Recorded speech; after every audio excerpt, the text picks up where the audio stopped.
عورت کا مرد کی عیادت کرنے کے لیے جانا، جیسے کوئی نرس ہے یا ویسے کوئی خاندان میں مگر مرد بیمار ہے جو محرم نہیں، مثلا دیور ہو سکتے ہیں، کوئی اور ہو سکتے ہیں، تو اس میں حرج نہیں ہے، لیکن اس کی کچھ شرائط ہیں. پردے کا خیال رکھا جائے، اکیلے نہ جائیں، فتنے کا اندیشہ نہ ہو، کوئی ایسی گفتگو نہ اس سے کریں کہ جس سے کوئی فتنہ پھیلے. ٹھیک ہے، یہ جو آپ کی کتاب میں لکھا ہے نا کہ بالکل ہی پرہیز کرے، تو ایسا نہیں ہے. خود نبی صلی اللہ علیہ وسلم نے خاتون کی عادت کی. تو خصوصاً خاندان میں یا اگر آپ پروفیشن میں ہیں کسی، تو آپ کام کر سکتے ہیں، لیکن شروط اور حدود کا خیال رکھیں. کیا؟ وہی جو مرد اور عورت کے بیچ میں تعلق کی حدود ہیں. اکیلے میں کسی سے بات نہ کریں، نہ اکیلے میں کسی کے گھر جائیں، نہ اکیلے میں عادت کریں، نہ اکیلے میں کسی سے ملیں. اور دوسرا یہ کہ اپنے پردے اور حجاب کا خیال رکھیں اور اس میں کوئی لوز ٹاک نہ ہو. بعض لوگ برقع پہن کے بھی، پردہ کر کے بھی ہنسی مذاق شروع کر دیتے ہیں، جو کہ غلط ہے. ٹھیک ہے نا. ام درداء رضی اللہ عنہا نے مسجد والوں میں سے ایک انصاری کی عیادت کی. تبھی خاتون ہے تو انہیں پتا چلا کہ مسجد میں فلاں شخص آتا تھا اور بیمار ہے، تو وہ ان کی عیادت کے لیے گئی. رائٹ. تو جو آپ کے مثلا خادم ہے، مثلا کوئی ڈرائیور ہے، کوئی گھر میں کام کرتا ہے، یا آپ کوئی ایسا بزنس کرتے ہیں کہ جس میں آپ کوئی انٹریکشن ہے، کسی آفس میں کام کرتے ہیں کہ جہاں کوئی انٹریکشن ہے آپ کا، تو حدود کے اندر رہتے ہوئے آپ عیادت کر سکتے ہیں. یہ نہ ہو کہ آپ ایک نیکی کمانے جائیں اور 10 لوٹا کے آ جائیں. ایک اور حدیث ہے، حضرت عائشہ کہتی ہیں کہ جب رسول اللہ صلی اللہ علیہ وسلم ہجرت کر کے مدینہ تشریف لائے تو ابو بکر اور بلال رضی اللہ عنہما کو بخار ہو گیا. پھر میں ان کے پاس عیادت کے لیے گئی. کون؟ حضرت عائشہ. پوچھا ابا جان آپ کا کیا حال ہے، اور اے بلال آپ کا کیا حال ہے. تو اس سے کیا پتا چلتا ہے کہ اتنی بات کرنے میں، حال پوچھنے میں کوئی حرج نہیں اگر کوئی بیمار ہے. تو ہم سب کو ہر موقع پر اپنی حدود کا پتہ ہونا چاہیے. اللہ نے ہمارے لیے اگر کچھ باؤنڈریز اور ہمارے لیے کچھ اگر حدود رکھی ہے تو ہمارے فائدے میں رکھی ہیں، اور اگر ہم ان کو توڑتے ہیں اللہ کی ناراضگی تو ہے ہی، دنیا میں بھی نقصان اٹھاتے ہیں. اب اگلی بات یہ کہ عیادت کے دوران کرنا کیا ہے، وہاں جا کے کیا کرنا ہے. صرف یہی پوچھنا حال کیا ہے، یا پھر تھوڑی دیر اچھا پھر اور سنائیں کیا حال ہے، پھر تھوڑی دیر کے بعد اچھا پھر اور، یا اپنے مسئلے سنانے بیٹھ جائیں، یا خوفناک باتیں کرے کہ مر جاؤ گے، یہ بیماری بڑی خطرناک ہے.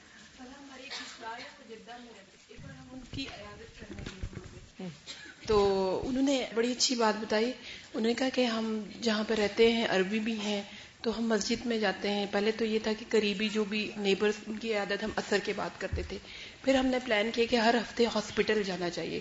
پوری ہماری ایک فوج ہماری تیار ہوئی اور ہم ہر ہفتے جاتے تھے. انہوں نے اتنا اچھا طریقہ بتایا کہ ہم لوگ جب جاتے تھے اور ہم لوگ اس وقت میں کتنے مریضوں کو دیکھ سکتے ہیں، اور دعائیں ان کو ان کی بیماری کی تکلیف کی اجر بتاتے تھے حدیث کی روشنی میں. تو انہوں نے بڑا اچھا بتایا کہ ہماری عیادت کرنے کا طریقہ یہ ہے کہ مریض پریشان ہو جاتا ہے، ہم اس کے پاس جاتے ہیں، ہم اس کو اتنی تکلیفوں کا احساس دلا دیتے ہیں. بالکل جاتے اس کا حال پوچھنے اور خود اتنا بولتے ہیں اور اپنی ساری تکلیفیں سنا کے آ جاتے ہیں. وہ بیچارہ اور پریشان ہو جاتا ہے اور تھک جاتا ہے بعض اوقات. کوئی بس کر دو. جی آپ.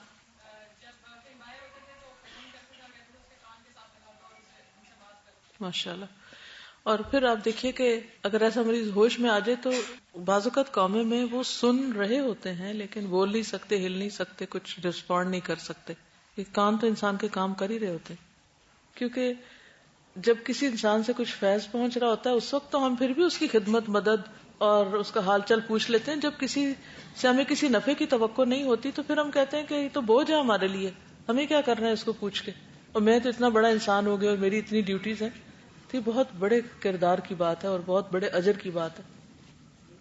یہ بھی آپ نے جو بات کہی نا کہ بات کیا کرنی ہے، تعزیت کرنے جائیں، عیادت کرنے جائیں تو پازیٹیو جا کے بات کرنا بہت ضروری ہے، کیونکہ اس کا مقصد ہی یہی ہے کہ آپ پیشنٹ ہے یا جو تعزیت والے لوگ ہیں ان کو آپ تسکین دیں. بالکل. وہ جو ابھی بھوجا ایئر کا ایکسیڈنٹ ہوا تھا تو اس میں جو ہماری اسٹوڈنٹ تھی ان کی اور ان کے بچوں کی ڈیتھ ہوئی، اس کی تعزیت کے لیے میں جب ان کے گھر گئی تو کوئی خواتین پڑوس سے آئی ہوئی تھی، وہ بار بار ان سے یہ پوچھیں کہ باڈیز کس حالت میں تھی. اللہ اکبر. مطلب ماں اور بہن سے بار بار پوچھیں اچھا چہرے بچ گئے تھے، اچھا باڈیز کس حالت میں. مطلب مجھے اتنی تکلیف ہو رہی تھی، پھر میں نے ان کو کہا کہ اس سے کوئی فرق نہیں پڑتا.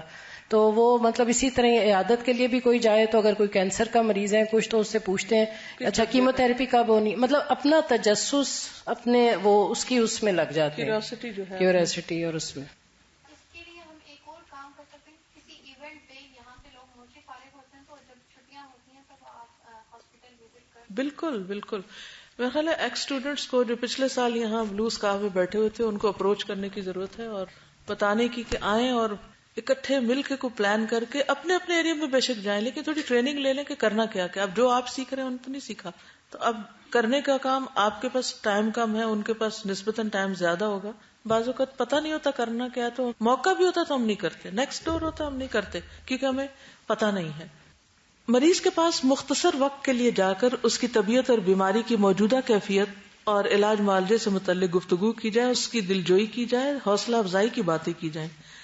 تیمارداری کرنے والے کا لہجہ بہت نرم اور ہمدردانہ ہونا چاہیے. نبی کریم صلی اللہ علیہ وسلم جب کسی مریض کے پاس پہنچتے تو اسے تسلی دیتے ہوئے فرماتے, لا بأس طہور انشاءاللہ, گھبرانے کی کوئی بات نہیں, اللہ نے چاہا تو یہ مرض گناہوں سے پاک کرنے کا ذریعہ ثابت ہوگا.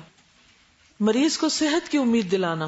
سعد بن ابی وقاص کہتے ہیں کہ رسول اللہ صلی اللہ علیہ وسلم حجۃ الوداع کے سال میری عیادت کے لیے تشریف لائے. میں سخت بیمار تھا, تو میں نے کہا یا رسول اللہ, میرے ساتھی تو مجھے چھوڑ کر حج کر کے مکہ سے جا رہے ہیں اور میں ان سے پیچھے رہ رہا ہوں. اس پر آپ نے فرمایا کہ یہاں رہ کر بھی اگر تم کوئی نیک عمل کرو گے تو اس سے تمہارے درجے بلند ہوں گے. یعنی اگر تم پیچھے رہ رہے تو بھی تم یہاں بھی اچھے کام کر سکتے ہو, اور امید ہے کہ ابھی تم زندہ رہو گے, یعنی امید کی بات کی, اور بہت سے لوگوں کو تم سے فائدہ پہنچے گا اور بہتوں کو نقصان پہنچے گا. یعنی جو کفار مرتدین کے خلاف آئندہ جو ہونے والا تھا, شاید اس کی طرف آپ کا اشارہ تھا کہ کچھ تم سے فائدہ اٹھائیں گے اور کچھ تم سے نقصان پائیں گے, کیونکہ اشداء علی الکفار رحماء بینہم صحابہ کرام کی جو خاص خصوصیت ہے, تو اس اعتبار سے آپ نے ان کو امید دلائی. اسی طرح زبانی ہمدردی کے علاوہ مریض اگر آپ کا قریبی دوست یا عزیز ہے تو اس کی مزید خدمت بھی کر سکتے ہیں. مثلا اگر وہ تنہا رہتا ہے یا اس کے گھر والے دوسرے کاموں میں مصروف ہیں تو اس کے بالوں میں کنگھی کر دیں, اس کی ضرورت کی چیزیں ٹھیک کر دیں, اس کا بستر ٹھیک کر دیں, دوا کا وقت ہو تو دوا پلا دیں. خود اس سے بھی دریافت کر لیں کہ کسی چیز یا خدمت کی ضرورت تو نہیں. ان چھوٹی چھوٹی خدمات سے اس کا دل خوش ہوگا اور وہ بیمار پرسی کے لیے آپ کے آنے کو قدر کی نگاہ سے دیکھے گا. یہی وہ لمحات ہوں گے جب آپ کو اللہ کی رضا اور رحمت اس بیمار بندے کے پاس ملے گی. بیمار کو صبر کی تلقین کرنا. بعض اوقات مریض پر بیماری کی سختی یا لمبا عرصہ تک بیمار رہنے کی وجہ سے بے صبری کی کیفیت طاری ہونے لگتی کہ میں تو ٹھیک ہو ہی نہیں سکتا, اب مجھے لگتا ہے میں نہیں ٹھیک ہو سکتا. ایسے میں بیمار پرسی کرنے والے کو چاہیے کہ اسے صبر اور اس پر ملنے والے اجر کے بارے میں یاد دہانی کرائے. اس سلسلے میں احادیث نبوی کے حوالے سے کچھ واقعات سنائے. مثلاً عطا بن رباح بیان کرتے ہیں کہ ایک مرتبہ ابن عباس نے مجھ سے کہا, کیا میں تمہیں جنتی عورت نہ دکھاؤں؟ میں نے کہا کیوں نہیں؟ انہوں نے کہا دیکھو یہ جو کالی عورت ہے. ایک بار نبی صلی اللہ علیہ وسلم کی خدمت میں حاضر ہوئی اور بولی مجھے مرگی کا دورہ پڑتا ہے, میں اس حالت میں بے پردہ ہونے لگتی ہوں, آپ میرے لیے اللہ سے دعا کیجیے. نبی صلی اللہ علیہ وسلم نے فرمایا اگر تم اس تکلیف کو صبر کے ساتھ برداشت کرو گی تو اللہ تعالیٰ تمہیں جنت سے نوازیں گے, اور اگر چاہو تو میں یہ دعا کر دوں کہ اللہ تمہیں اچھا کر دے تو تم اچھی ہو جاؤ گی. وہ خاتون بولی میں اس تکلیف کو صبر کے ساتھ برداشت کرتی رہوں گی, البتہ آپ یہ دعا کر دیجئے کہ اس حالت میں بے پردہ نہ ہوں, میرا سطر نہ کھلے. تو نبی صلی اللہ علیہ وسلم نے اس کے لیے دعا فرمائی. عطا کہتے ہیں کہ میں نے اس دراز قد خاتون ام ظفر کو کعبہ کے غلاف سے چمٹے دیکھا. کتنی بڑی بات ہے نا کہ بعد میں بھی لوگ ان کو جنتی خاتون کے نام سے پہچانتے تھے. تو ایسی بیماریوں میں صبر جنت کا ذریعہ ہے. تو بیمار کو بڑا حوصلہ ہو جائے گا کہ کوئی بات نہیں, اگر دنیا میں میرے پہ تکلیف ہے تو ہمیشہ کی زندگی تو بہت اچھی ہے. پھر اسی طرح بیماری کے اجر کے بارے میں بہت ساری احادیث پیچھے گزر چکی ہیں. کہاں بیماری میں مومن کا رویہ, بیماری مومن کے لیے خیر کا باعث ہے. ان احادیث کو آپ یاد کر لیجئے, یا وہ آپ کے پاس ہوں تو آپ ان کو کسی کارڈ پر لکھ کر بھی دوسرے کو جا کے دے سکتے کہ وہ بار بار پڑھتا رہے. آپ کے گھر میں شادی کے کوئی کارڈ کبھی آئے, عید کارڈ اور کون سے کارڈ, وش کارڈ وغیرہ وغیرہ, کیا کرتے ہیں ان کا آپ؟ یا بک مارکس بناتے ہیں, یا پھر پتہ کیا کرتے ہیں, یا تو کچھ لوگ ان کو میموریز کے طور پر رکھ لیتے ہیں, کچھ لوگ پھینک دیتے ہیں, کچھ لوگ تھوڑے دن ڈیکوریٹ کر کے پھر پھینک دیتے ہیں, کچھ صحیح یوز نہیں ہوتا ان کا. تو ان کو آپ کاٹ کر, کیلیگرافی سیکھ رہے ہیں نا آپ سب, اب اس کا فائدہ اٹھائیں. بلکہ ایک ایکٹیویٹی ان سب سے کرا ہی لیں کہ بیماری سے متعلق احادیث ایک ایک اپنے گھر سے کارڈ لائیں اور اس کو اچھی طرح حدیث لکھیں اور تھوڑا سا ڈیکوریٹ کریں. تھوڑا سا اس لیے کہتی ہوں کہ بعض لوگ کو اتنی ڈیکوریشن کر دیتے ہیں ہاربل قسم کی کہ اس میں میسج تو چھپ ہی جاتا ہے، حدیث تو نہیں پڑھی جاتی، لیکن لال کالے رنگ لگا کے اس کو خوب بھر دیتے ہیں، اس کو میک اپ کر دیتے ہیں۔ تو مقصد کیا ہے؟ ٹاکسن سے بھرا ہوا ایک کارڈ مریض کو دینا۔ وہ ظاہر ہے جتنے بھی آپ رنگ لگاتے ہیں ان سب کے اندر کیمیکلز ہیں، وہ ڈینجرس بھی ہیں ایک لحاظ سے کہ بہت رنگین چیزوں کے بیچ میں آپ رہیں، یعنی اس طرح کے پینٹ وینٹ جو ہے، کپڑے کا رنگ نہیں، وہ دوسرے کی بات کریں۔ تو اس سے بہتر ہے کہ آپ ہلکی پھلکی ڈیکوریشن کریں لیکن میسج واضح کریں۔ تو آپ نے جو کچھ اب تک کیلی گرافی میں سیکھا ہے وہ بنائیں اور پھر ہر گروپ کا مقابلہ کر لیں، جس کا کارڈ اچھا اس کو انعام دیں، اور سب کے اچھے کارڈ ہر کلاس سے نکال کے ساؤٹ بورڈ پہ لگا دیں، ٹھیک ہے؟ ان کو دیکھ کے دوسروں کو بھی اچھا بنانا آ جائے اور پھر وہ بھی بنا کے دوسرے مریضوں کو دے آئیں جا کے۔ ایک ایک حدیث، ایک ایک اچھی بات، کریٹیوٹی استعمال کریں، نقالی نہیں۔ نقالی کرنے والے آگے نہیں بڑھتے کبھی بھی۔ اصل بات یہ کہ آپ کے مائنڈ میں کیا آ رہا ہے، آپ کس طرح اس کو بہتر سے بہتر طریقے سے پیش کرنا چاہتے ہیں۔ تو انشاءاللہ آپ دیکھیں جب مریض کے پاس جائیں گے تو خالی ہاتھ تو نہیں جائیں گے، آپ کا اپنا ہاتھ تو اللہ نے دیا ہے نا، تو اپنے ہاتھ کی کمائی سب سے بہترین ہوتی۔ تو قلم چلائیں، پینسل لگائیں، اور اس سے آپ دیکھیں کہ جب وہ بنا رہے گا نا اس وقت بھی آپ کو اللہ کا ذکر بہت اچھی طرح کرنا آئے گا۔ اور اگر آپ کو زیادہ اچھی طرح بنانے آئے تو بنا بنا کے سیل کریں، سیل کر کے ان کے پیسے کما کے وہ غریبوں پہ صدقہ کریں اپنے ہاتھ کی کمائی سے۔ صحابیات کے پاس جو ہنر ہوتا تھا اس ہنر کو استعمال کرتی تھی۔ کل کسی نے مجھے کہا کہ ہم غریبوں کی مدد کرنا چاہتے ہیں تو آپ ہمیں کچھ فنڈز بھیج دیں۔ میں سوچ میں پڑ گئی کہ اگر اس طرح ہم غریبوں کی مدد فنڈ مانگ کے کریں گے تو اس کا مطلب پہلے تو ہم خود غریب ہیں، تو جب آپ خود غریب ہیں تو آپ کے اوپر تو صدقہ دینا لازم ہی کوئی نہیں، ٹھیک ہے؟ تو صدقہ کرنے کے لیے پہلے تو آپ کو خود امیر ہونا چاہیے۔ تو کسی سے مانگ کے تو امیر بننا کوئی اچھی بات نہیں۔ کیا خیال ہے کہ میں آپ کے پاس آؤں، مجھے پیسے دیں، میں نے غریب کو دینے؟ سینس نہیں بنتی نا اس بات کی۔ اچھا بہرحال اب آپ دینا چاہتے ہیں تو آپ کے پاس ہونا چاہیے۔ اب آپ کے پاس اگر نہیں ہے تو آپ کو کیا کرنا چاہیے؟ کوئی کام کرنا چاہیے، کوئی طریقہ سوچیں، کوئی چھوٹی موٹی چیز بنائیں، اور کچھ نہیں تو گھر میں آپ کو کچھ پکانا چکانا ہی آتا ہوگا، کوئی بیک سیل لگا لیں۔ کسی کو اگر کیک بنانا آتا ہے تو کیک بنا کے لائے، اس کے پیس کاٹ کے اس کا اندازہ کر لے کہ اتنے کا بنا تھا اور اس میں اتنا پروفٹ آ سکتا ہے، وہ نیچے رکھیں، سیل کریں، اور اس میں سے اگر 10 روپے بھی بچت ہے تو وہ 10 روپے آپ صدقے میں ڈال دیں۔ پیٹ بھی بھرا لوگوں کا، 10 روپے بھی کمایا آپ نے اور صدقہ بھی کر لیا اپنے ہاتھ سے۔ اس میں کتنا ٹائم لگ جائے گا؟ کتنا لگے گا؟ کارڈ بنانا آتا ہے، کوئی اور ہنر آتا ہے، وقت زیادہ نہ لگائیں۔ اس کے میں سخت خلاف ہوں، کیونکہ اگر آپ اپنے علم کے جو اپنا فرض ہے اس کو چھوڑ کے اگر نفل بھی صدقات پہ آ گئے اور اس کو فرض کے درجے میں لے لیا اور ترجمہ آپ کا کچا رہ گیا قرآن کا، تو یہ قابل قبول نہیں۔ لیکن کیونکہ الہدا قرآن کی خدمت کے لیے بنا ہے نا، تو قرآن کی خدمت کرنے کے لیے بھی تو آپ کو کچھ چاہیے نا ہاتھ میں، تو کچھ نہ کچھ تھوڑا بہت ایسا ہنر، مثلاً آپ کو اچار بنانا آتا ہے، مربع بنانا آتا ہے، کوئی اور چیز بنانی آتی تو کیا کر سکتے ہیں؟ آلو کی بھجیا اور روٹی بنانی آتی ہے تو آپ ایک دن 4 روٹیاں بنا کے لے آئیں اور تھوڑی تھوڑی بھجیا اور اس میں لپیٹ کے اس کا آپ سینڈوچ بنانا سیکھ۔ سینڈوچ یا وہ جو رول ہوتا ہے اس کی صرف ٹیکنیک ہے رول کرنے کی، نتھنگ ایلس، اس میں کچھ بھی نہیں ہے، باقی وہ سالن ہی ہوتا ہے جس میں بھرا ہوا ہوتا ہے۔ تو وہ رول کس طرح بن جاتا ہے اور زیادہ اس کی قیمت کیوں بڑھ جاتی ہے؟ شیپ۔ آپ کو پتا ہے الہدا کینیڈا کی بلڈنگ جب ہم نے لی تو الحمدللہ سب نے حصہ ڈالا، پوری دنیا سے لوگوں نے اپنا اپنا جو بھی تھا ڈالا حصہ۔ اب بھی ایسا ہوتا ہے جہاں بھی کچھ بنتا سب حصہ ڈالتے۔ اس بلڈنگ میں بے شمار اسٹوڈنٹس کا حصہ، ہر لحاظ سے حصہ۔ اب وہ بیٹھے گھر میں اجر کما رہے ہیں۔ اچھا اب وہاں ہم کیا کرتے تھے کہ ٹھیک ہے بڑی ڈونیشنز بھی ہوں لیکن وہ ایک مٹھی بھر کھجوریں بھی ضرور آئیں، کیونکہ برکت ان مٹھی بھر کھجوروں کی ہے نا۔ وہ جو غزوہ تبوک میں ایک صحابی کا مال سب سے اوپر رکھا گیا تھا، سب سے تھوڑا تھا لیکن محنت زیادہ تھی اس کے پیچھے اور خلوص بھی ظاہر ہے۔ تو ہم نے ہر گروپ کو یہ پروجیکٹ دیا کہ ہر روز ایک گروپ بریک ٹائم کے لیے کچھ بنا کے لائے گا۔ اب وہ اپنے انہوں نے طریقے ایجاد کیے، کسی نے پیسے اکٹھے کر کے ایک نے کوکنگ کر لی، جیسے میٹھے چاول، گڑ والے چاول بنانے فار ایگزامپل، مجھے زیادہ اچھے آتے ہیں بنانے مثلا، تو سارے وہ بنانے والا بن جائے، باقی لانے وہ کوئی گڑ لے آئے، کوئی چاول لے آئے، کوئی گھی لے آئے، کوئی ہر ایک اپنے اپنے طریقے پہ۔ اور الحمدللہ ہر روز بریک میں لوگوں کو مزے مزے کے کھانے بھی ملنے لگ گئے اور وہ خوشی سے خریدتے بھی تھے، اس کی آمدنی بھی ہوتی اور وہ آمدنی بلڈنگ کے اندر جا رہی تھی۔ سب کی. تو اس میں سب کا حصہ بنا نا, پھر سب کی اونرشپ ہوتی ہے. جہاں آپ خرچ نہیں کرتے نا وہاں آپ کی کوئی اونرشپ نہیں ہوتی. مجھے کہہ رہی تھی نا گھر خریدا تھا تو اونرشپ کا احساس تھا. تو جب آپ کہیں ڈالتے ہیں کچھ دیتے ہیں جب, تو پھر آپ اس کو اون بھی کرتے ہیں نا. اس کا ایک لطف ہی اور ہوتا ہے, اس کا ایک سکون ہی اور ہوتا ہے کہ میں نے اس میں کچھ لگایا ہے. آپ کی ایسوسیشن ایفیلیشن کچھ اور طرح کی ہوتی ہے. اور جب آپ صرف لینے والا اینڈ ہے نا, بس مجھے ملے ملے ملے, پہلے علم ملے, پھر تنخواہ ملے, پھر یہ سہولت ملے, پھر وہ ملے, پھر رسپیکٹ ملے, پھر محبت ملے, پھر کیئر ملے.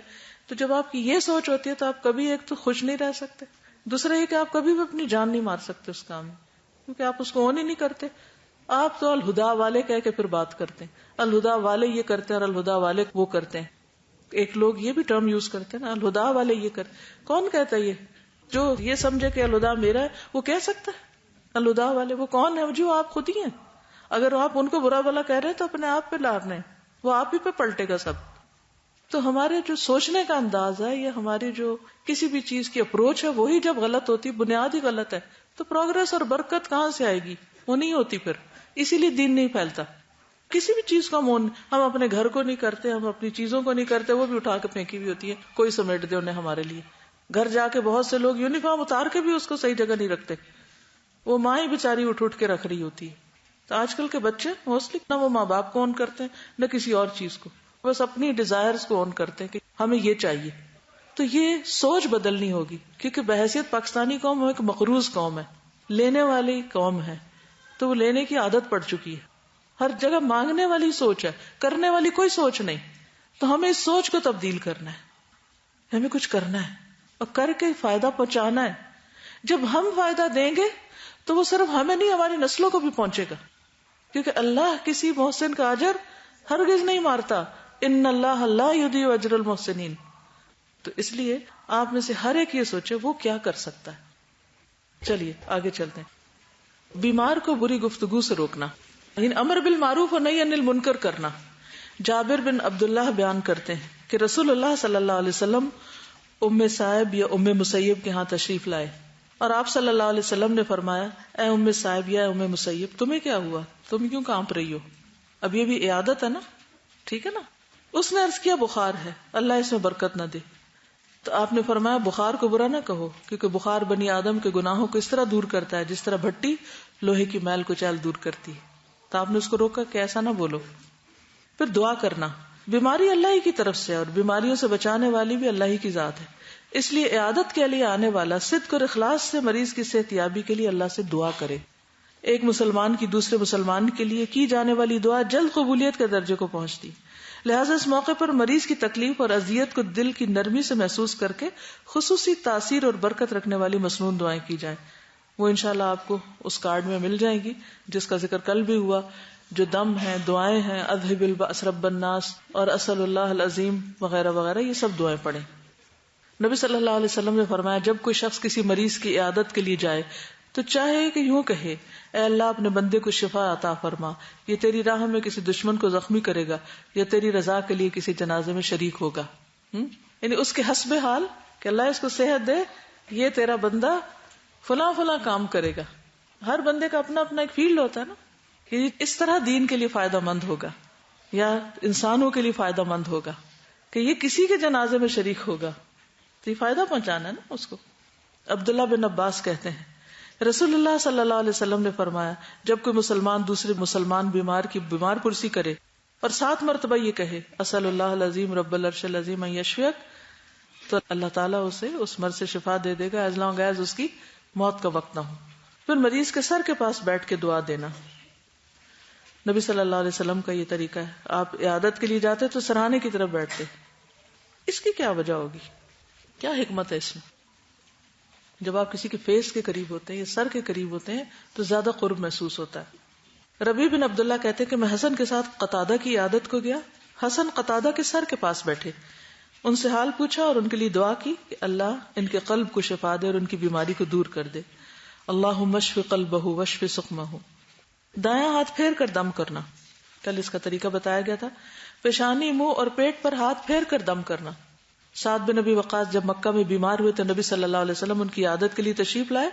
سعد کہتے ہیں کہ نبی صلی اللہ علیہ وسلم نے میری پیشانی پہ ہاتھ رکھا, پھر میرے منہ اور پیٹ پر ہاتھ پھیرتے ہوئے یہ دعا کی، اللہم اشف سعدن، اللہ سعد کو شفا عطا کر۔ میں مسلسل نبی صلی اللہ علیہ وسلم کے ہاتھ کی ٹھنڈک اپنے جگر پہ محسوس کرتا ہوں، اور یوں محسوس ہوتا ہے یہ ٹھنڈک مجھے اب بھی ہے۔ بعض ہاتھوں کا اثر ایسا ہوتا ہے کہ واقعی انسان کو دیر تک اس میں ایک خیر محسوس ہوتی ہے، ہر ایک کی وائبز ہوتی ہے نا اپنی اپنی، اور بعض وائس ورثہ بھی ہوتا ہے۔ تعاون اور مدد کرے انسان، اگلا کام کیا کرے؟ تعاون اور مدد کرے۔ تعاون اور مدد حسب ضرورت، اگر کھانا نہیں تو کھانا دے، دوا نہیں ہے اس کے پاس دوا لا دے، کوئی اس کے ٹیسٹ کرانے والے تو وہ کروا دے، نہیں کوئی بھی اس کے کام ہے، اس کے بچے گھر میں پڑے ہیں بےچارے بھوکے، ان کو کھانا کھلا دے، ان کو ہوم ورک کرانا ہے یا اور کوئی کام، جیسے گھر میں مثلاً آپ کی بھابھی کا کوئی بیبی ہونے والا ہے تو ایک رویہ یہ ہو سکتا ہے آپ پہ مصیبت آ گئی، اب ہمیں ان کے بچے دیکھنے پڑیں گے اور کھانا بھی ہمیں بنانا پڑے گا، اور یہ اسی وقت ان کو بچہ پیدا کرنا تھا وغیرہ وغیرہ، اور میرے بھی ایگزامز ہیں، ایک یہ رویہ ہے۔ اور دوسرا کیا ہو سکتا ہے؟ چلو نیکی کا ایک موقع ہاتھ آ رہا ہے، اور انسان اگر سارا کام خود نہیں بھی کر سکتا، کسی اور کی عیادت کے لیے آنے والے کی مدد لے سکتا ہے، لیکن اصل بات ہے کہ خوشی سے ہم کریں، اور اس وقت ان کے بچوں کو پڑھا دینا یا کچھ بنا دینا یا کچھ مساج کر دینا یا کوئی بھی جو آپ کے پاس اسکل ہے، کسی بھی طرح آپ کمفرٹ دے سکتے ہیں، تو آپ گھر کے بیمار کو پہلے دیں اور باقی بعد میں۔ جی خیر وہ تو پھر خود غرضی والی ایک بات ہو سکتی ہے، لیکن اگر کسی کو جنت کی خوشبو نہیں نیکی پہ ابھار سکتی تو اپنی ذات ہی کے لیے کر لے۔ پھر یہ ہے کہ اگر آپ کو کوئی علاج آتا ہے، مثلا کوئی شخص بے ہوش پڑا اور آپ کو پتا کیسے ہوش میں لانا ہے، تو آپ صرف دور کھڑے ہو کے نہیں عادت کریں گے، اب آپ آگے آ جائیں گے اور کہیں گے میں اس کا علاج کر سکتا ہوں، مجھے موقع دیجیے میں کر۔ تو مثلاً جابر بن عبداللہ کہتے ہیں جب وہ بیمار پڑے تو نبی صلی اللہ علیہ وسلم حضرت ابو بکر ان کی عیادت کے لیے آئے، انہوں نے دیکھا کہ مجھ پہ بے ہوشی غالب ہے، چنانچہ نبی صلی اللہ علیہ وسلم نے وضو کیا اور وضو کا پانی مجھ پہ چھڑکا، اس سے مجھے ہوش آ گیا۔ ٹھیک ہے، پھر ڈاکٹر کو بلانے کا انتظام یا ہسپتال لے جانے کا انتظام، بعض اوقات ایسا بھی ہوتا ہے نا کہ آپ ڈرائیو کر سکتے ہیں تو آپ کہیں آئیں میں لے چلتی ہوں اپنے ہمسایوں کو، گھر والوں کو، کسی اور کو۔ ایک انصاری صحابی سے مروی ہے کہ ایک مرتبہ رسول اللہ صلی اللہ علیہ وسلم ایک شخص کی عیادت کے لیے تشریف لے گئے جو زخمی ہو گیا تھا۔ نبی صلی اللہ علیہ وسلم نے فرمایا فلاں قبیلے کے طبیب کو بلا کر اسے دکھاؤ، ٹھیک ہے، بنو فلاں کے طبیب کو بلاؤ، وہ ان کا ڈاکٹر ہے اور اس کو اس سے علاج کراؤ۔ لوگوں نے اسے بلایا تو وہ آ گیا اور کام ہو گیا۔ پھر مریض کو فائدہ مند علاج کے لیے مجبور کرنا، یعنی جو سمجھدار انسان ہو وہ اس کو بتا سکتا ہے، کیونکہ بعض اوقات مریض دوائی نہیں کھاتے یا علاج نہیں کرواتے یا سرجری نہیں کراتے، حجامہ نہیں کراتے، ٹھیک ہے نا، تو حجامہ ہی کے لیے کہنا۔ جابر کہتے ہیں کہ ایک مرتبہ مقنے کی عادت کے لیے گئے تو فرمایا میں اس وقت تک یہاں سے نہیں جاؤں گا جب تک تم سینگی نہ لگوا لو، کیونکہ میں نے رسول اللہ صلی اللہ علیہ وسلم کو یہ فرماتے ہوئے سنا کہ اس میں شفا ہے۔ اسی طرح اور بھی اس میں احادیث ملتی ہیں جو پیچھے میں آپ کو بتا چکی ہوں۔ مریض کے گھر والوں کا خیال رکھنا۔ ابراہیم بن ابو ابلا کہتے کہ میری بیوی بیمار پڑ گئی، میں اس زمانے میں ام درداء کے پاس جایا کرتا تھا، جب میں جاتا وہ پوچھتی تمہاری بیوی کیسی ہے، میں کہتا بیمار ہے، پھر وہ کھانا منگواتی، میں کھانا کھاتا، اس کے بعد واپس آتا۔ ایک مرتبہ میں ان کے پاس آیا تو وہ بولی اس کا کیا حال ہے، میں نے کہا اب قریب قریب اچھی ہے۔ انہوں نے کہا جب تم کہتے تھے بیمار ہے تو میں تمہارے لیے کھانا منگواتی، لیکن اب وہ قریب قریب صحیح ہے تو میں تمہارے لیے کچھ نہیں منگواؤں گی۔ کتنے صاف گو لوگ تھے اور وہ مائنڈ بھی نہیں کرتے تھے۔ دوران عادت مفید گفتگو کرنا۔ ام سلمہ کہتی ہے کہ میں نے رسول اللہ صلی اللہ علیہ وسلم کو فرماتے ہوئے سنا جب تم مریض کے ہاں جاؤ تو اچھی باتیں کرو کیونکہ فرشتے تمہاری باتوں پہ آمین کہتے ہیں، یعنی زندگی کی دعا دو، صحت کی دعا دو۔ مریض کے پاس علمی گفتگو کرنا، یعنی خصوصاً اگر اس کو علم سے دلچسپی ہو۔ راشد بن حبیش کہتے ہیں کہ رسول اللہ صلی اللہ علیہ وسلم عبادہ بن صامت کی عادت کے لیے تشریف لائے تو آپ نے پوچھا کیا تم جانتے ہو کہ شہید کون ہوتا ہے؟ سب لوگوں پہ خاموشی چھا گئی۔ تو عبادہ نے کہا کہ مجھے سہارا دے کر بٹھا دو۔ لوگوں نے ایسا ہی کیا تو عبادہ نے عرض کیا اے اللہ کے رسول، اجر کی نیت سے صبر کرنے والا مجاہد۔ نبی صلی اللہ علیہ وسلم نے فرمایا اس طرح تو میری امت کے شہداء بہت تھوڑے رہ جائیں گے۔ اللہ کے راستے میں مارا جانا بھی شہادت ہے، طاعون کی بیماری میں مرنا بھی شہادت، غرق ہو کر مرنا بھی شہادت، پیٹ کی بیماری میں مرنا بھی شہادت، نفاس کی حالت میں عورت کا مر جانا بھی شہادت، اس کو اس کا بچہ اپنی ناف کے ذریعے سے جنت کی طرف گھسیٹے گا۔ مریض کو اچھے مشورے دینا، قدرتی علاج سے آگاہ کرنا۔ مثلا پیچھے پڑھی نا اپنے حدیث کہ کوئی کلونجی کا مشورہ دیتا، کوئی کلونجی اور تیل کو ملا کے ناک میں ڈالنے کا مشورہ وغیرہ وغیرہ. تو اگر اچھا علاج آپ کو پتا اس بیماری کا تو بتانے میں حرج نہیں, یا اچھے ڈاکٹر کا پتا ہے تو اس کا بتایا جا سکتا ہے, یا کوئی اور طریقہ معلوم ہے. پھر اگر کوئی مریض شرکیہ علاج کر رہا ہے تو اس کو روکنا, نہی انل منکر بھی کرنا ہے, ٹھیک ہے, تعویذ کاٹ دینا. پھر مریض کو خیر مانگنے کی تلقین کرنا. حضرت انس سے مروی ہے کہ ایک مرتبہ رسول اللہ صلی اللہ علیہ وسلم کسی مسلمان کی عیادت کے لیے گئے. وہ چوزے کی طرح ہو چکا تھا, بالکل ہڈیاں. رسول اللہ صلی اللہ علیہ وسلم نے اس سے پوچھا تم کوئی دعا مانگتے تھے, یہ کیا حال ہوا تمہارا؟ اس نے کہا جی ہاں, میں یہ دعا مانگتا تھا کہ اللہ تو نے مجھے آخرت میں جو سزا دینی ہے دنیا میں ہی دے دے. نبی صلی اللہ علیہ وسلم فرمایا سبحان اللہ, تمہارے اندر اس کی ہمت یا طاقت نہیں ہے, تم نے یہ دعا کیوں نہ کی کہ اللہ ہمیں دنیا میں بھی بھلائی عطا فرما اور آخرت میں بھی بھلائی عطا فرما اور ہمیں عذاب جہنم سے محفوظ رکھ. نبی صلی اللہ علیہ وسلم نے اللہ سے اس کے لیے دعا کی تو اللہ تعالیٰ نے اسے شفا دے دی. پھر مریض کو دعائیں سکھا دینا, بجائے اس کے کہ ہر وقت یہ انتظار کرے کوئی آئے تو مجھ پہ دم کرے, اسے دم وغیرہ آیات شفا وہ سکھا دی جائیں. عثمان بن ابی العاص کہتے ہیں کہ نبی صلی اللہ علیہ وسلم میرے پاس تشریف لائے جبکہ مجھے بڑا سخت درد ہو رہا تھا, قریب تھا کہ مجھے ہلاک کر دے. تو رسول اللہ صلی اللہ علیہ وسلم نے مجھ سے فرمایا درد کی جگہ پر 7 بار اپنا دایاں ہاتھ پھیرو اور کہو اعوذ بعزت اللہ وقدرتہ من شر ما اجد. چنانچہ میں نے ایسے ہی کیا تو اللہ نے میری تکلیف دور کر دی. تب سے میں اپنے گھر والوں اور دوسروں کو یہ دم بتاتا آ رہا ہوں. یعنی مریض کو کہ خود اپنا ہاتھ رکھے اور خود پڑھے, نہیں آتا تو کہلوا دے اس کو, آپ آگے آگے پڑھے وہ آپ کے پیچھے پیچھے پڑھے. 7 دفعہ کہلوائیں گے تو ہو سکتا ہے اس کو یاد ہی ہو جائے. مریض کو غلط وصیت کرنے پر روکنا, مریض کو غلط فیصلے کرنے سے منع کرنا, خصوصاً وراثت اور وصیت کے بارے میں انشاءاللہ آگے پڑھیں گے تو اس میں تفصیل بتاؤں گی کہ آپ صلی اللہ علیہ وسلم کے ساتھ جو بیمار ہوئے تھے مکہ میں, تو انہوں نے جب وصیت کے بارے میں کچھ ایسی بات کی, یعنی وہ سارا مال صدقہ کرنا چاہتے تھے, تو آپ نے فرمایا کہ اس سے بہتر ہے کہ تمہارے بچے ہاتھ پھیلائیں, تم ان کے لیے کچھ چھوڑ جاؤ. پھر مریض کو غلط کام پر تنبیہ کرنا اور توبہ کی طرف بلانا, توجہ دلانا. مصعب بن سعد سے روایت ہے کہ ابن عمر رضی اللہ عنہ ابن عامر کی عادت کے لیے آئے. ابن عامر نے کہا ابن عمر کیا تم اللہ سے میرے لیے دعا نہیں کرتے؟ انہوں نے کہا کہ میں نے رسول اللہ صلی اللہ علیہ وسلم کو یہ فرماتے ہوئے سنا ہے کہ نماز بغیر طہارت کے قبول نہیں ہوتی اور خیانت کے مال سے صدقہ قبول نہیں کیا جاتا, اور تم بصرہ کے حاکم رہ چکے ہو, یعنی تم اپنے ان گناہوں پہ توبہ کرو. مطلب یہ تھا. کچھ اور مفید باتیں, بیٹھ کر عیادت کی جائے, کھڑے کھڑے نہ کی جائے. چاہے 2 منٹ بیٹھے تو سٹ ڈاؤن, کہ جب کھڑے ہوں گے تو مریض کہے کہ ابھی چلا جائے گا, ابھی چلا جائے گا. نبی صلی اللہ علیہ وسلم نے فرمایا جو شخص کسی مریض کی عادت کو چاہتا ہے مسلسل رحمت میں داخل رہتا ہے یہاں تک کہ بیٹھ جائے. جب وہ بیٹھ جاتا ہے تو گویا رحمت میں غوطہ لگا دیتا ہے. جانے میں بھی رحمت ہے لیکن بیٹھنے میں مزید. لیکن زیادہ دیر نہ بیٹھے رہیں, نہ زیادہ باتیں کریں, نہ شور کریں. سیدنا عبداللہ بن عباس کہتے ہیں کہ رسول اللہ صلی اللہ علیہ وسلم ایک انصاری آدمی کی بیمار پرسی کے لیے تشریف لے گئے. جب اس کے گھر کے قریب پہنچے تو ایسے محسوس کیا کہ کوئی آدمی اندر باتیں کر رہا ہے, لیکن جب اس سے اجازت طلب کی اور اندر داخل ہو کر دیکھا تو انصاری کے علاوہ کوئی اور نہیں تھا. رسول اللہ صلی اللہ علیہ وسلم نے اسے فرمایا کہ مجھے ایسے سنائی دیا کہ تو کسی آدمی سے گفتگو کر رہا ہے. اس نے کہا اللہ کے رسول, بخار کی وجہ سے لوگوں کی باتیں مجھے اچھی نہیں لگ رہی تھی, اس لیے میں اندر آ گیا. کیا دیکھتا ہوں کہ ایک آدمی میرے پاس آیا, وہ آپ کے بعد بہترین مجلس والا اور عمدہ گفتگو والا تھا. آپ نے فرمایا وہ تو جبریل تھے. تم میں ایسے لوگ بھی موجود ہیں کہ اگر وہ اللہ کو قسم دیں تو وہ ان کی قسم پوری کر دیتا ہے. یعنی پتہ اس سے کیا چلتا ہے کہ جب فضول باتیں لوگوں کو اچھی نہ لگے اور ان کو چھوڑ کر وہ تنہائی اختیار کرے تو اللہ تعالیٰ ان کو اس کا اچھا نعم البدل دے دیتا ہے. تو لغو سے پرہیز کرنا اور بیماری کی حالت میں بھی کثرت کلام سے اجتناب بہت ضروری ہے. تو عیادت کرنے والوں کو بہت زیادہ باتیں نہیں کرنی چاہیے. اور دوسری طرف یہ ہے کہ مریض کو بھی اس چیز سے دوسروں کو روک دینا چاہیے اگر اس کے پاس بہت زیادہ باتیں کری جا رہی ہوں. لیکن اگر مریض کا کوئی بے تکلف دوست ہے یا کسی کی کمپنی سے اس کو راحت پہنچتی تو بھی مریض کی ضرورت کے مطابق, خواہش کے مطابق اس کے پاس زیادہ وقت گزارا جا سکتا ہے. لیکن جس وقت مریض اس سے بھی تھک جائے تو وہ ناراض ہو کے نہ واپس لوٹے, کیونکہ مریض کمزور ہوتا ہے نا.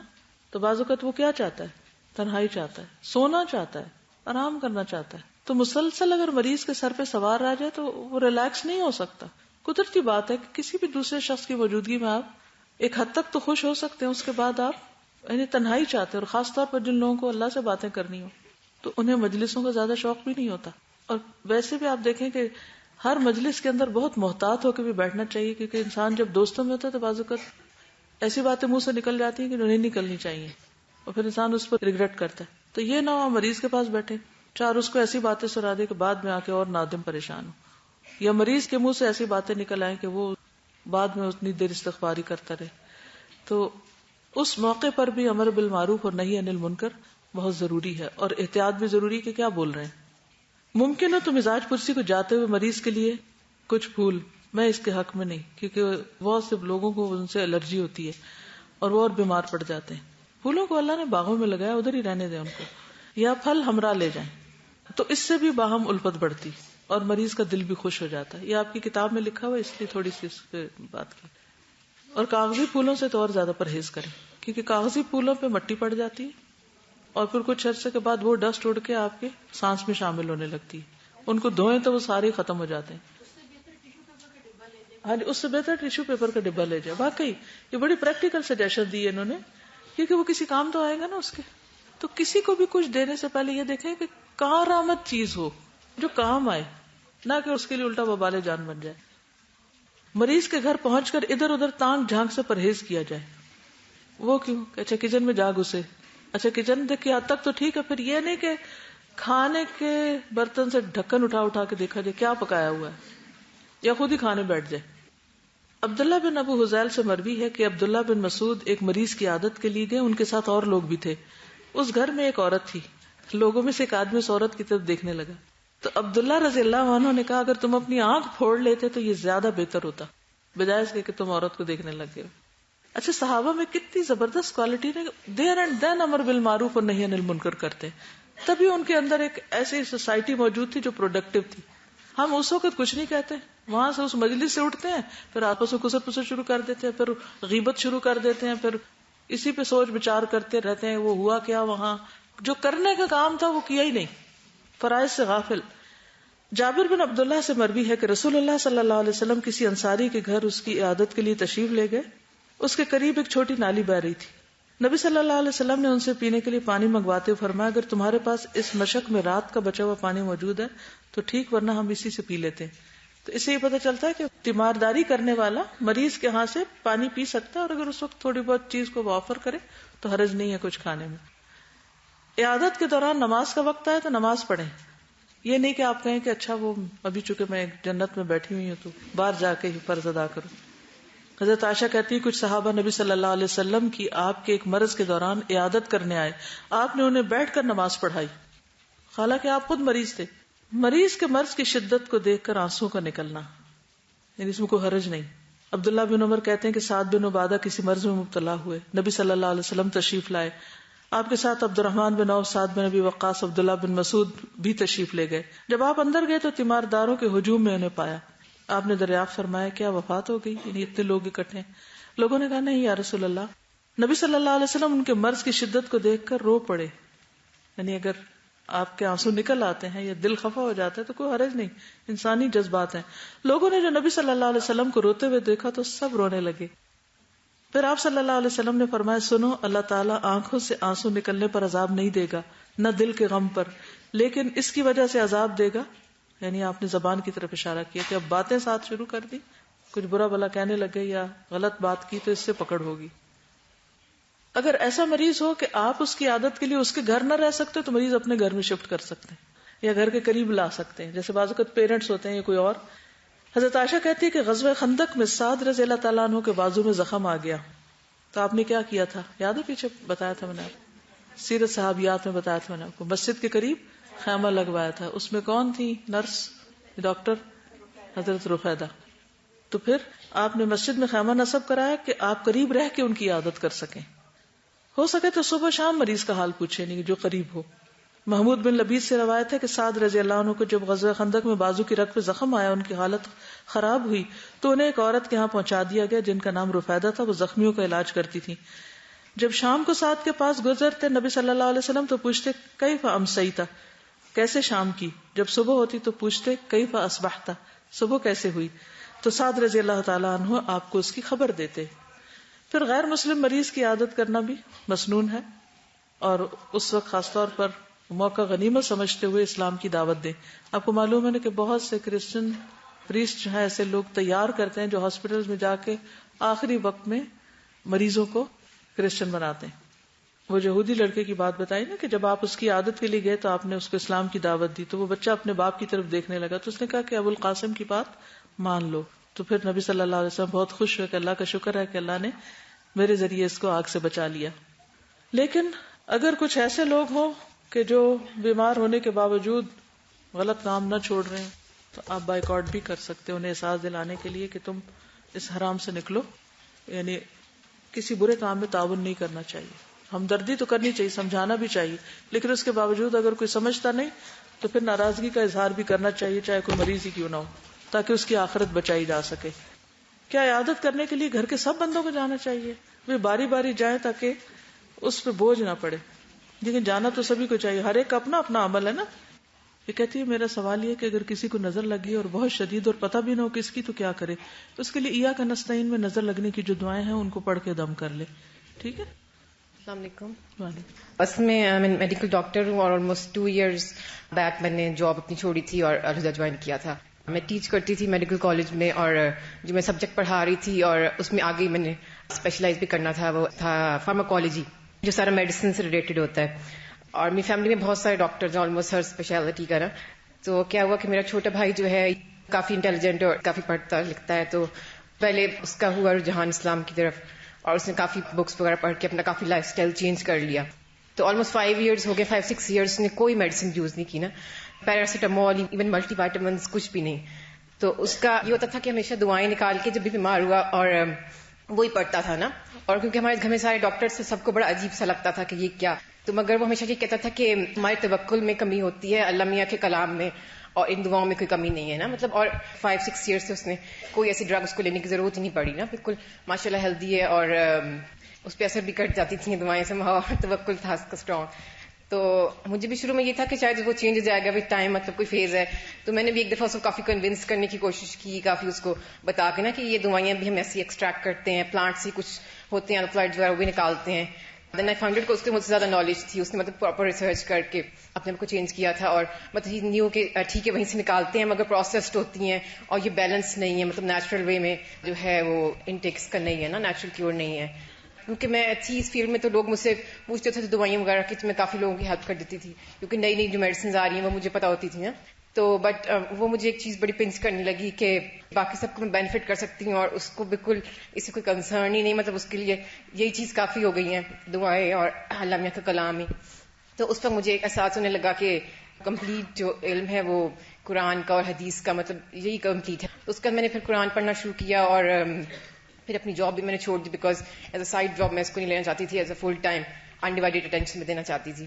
تو اس وقت پھر اللہ نے اللہ کا شکر ہے پھر دل بھی اس طرف کیا, اور میرا پھر جو ہے پراپر میں نے اس کو جب پڑھا تو مجھے پھر اتنے اچھی طریقے سے بہت چیزیں ظاہر ہے جو پریویس نالج ہے اس کے بیسس پہ سمجھ بھی اچھی طرح آنے لگی ہیں, اور گراسپ بھی کافی ڈفرینٹ طریقے سے ہوئی. اور پھر مطلب آئی ریئلائز کہ جو بھی ہم پڑھتے ہیں دنیا کا اس میں فلاز ان اینی کیس تو آتے ہیں, اور یہ ایک دم سے کمپلیٹ نالج, اور اتنی وہ آپ کو سرٹینٹی بھی آپ کی ہوتی ہے اس کے اوپر, اور اتنا مطلب الحمدللہ. پھر اصل بات ایمان ہی کی ہے کہ ہمارا کسی بھی چیز پر ایمان کتنا ہے, اور پھر چیزیں اسی طرح نظر آنے لگتی ہیں. بہت سے لوگ دین پر عمل کرنے کو ایکسٹریمزم بھی سمجھتے ہیں, حالانکہ وہ ایکسٹریمزم نہیں ہے. اللہ سبحانہ وتعالیٰ نے دین آسان رکھا ہے, اور جو بھی چیزیں اس میں وہ کسی تجربے اور مشاہدے کی بنا پر نہیں, اللہ کے کمپلیٹ علم کی بنا پر ہے کہ جو ہر لحاظ سے کامل ہے. لیکن چونکہ ہمارا یقین اس پر نہیں, تو اس لیے پھر ہمارے ریئیکشنز بھی فرق ہوتے ہیں.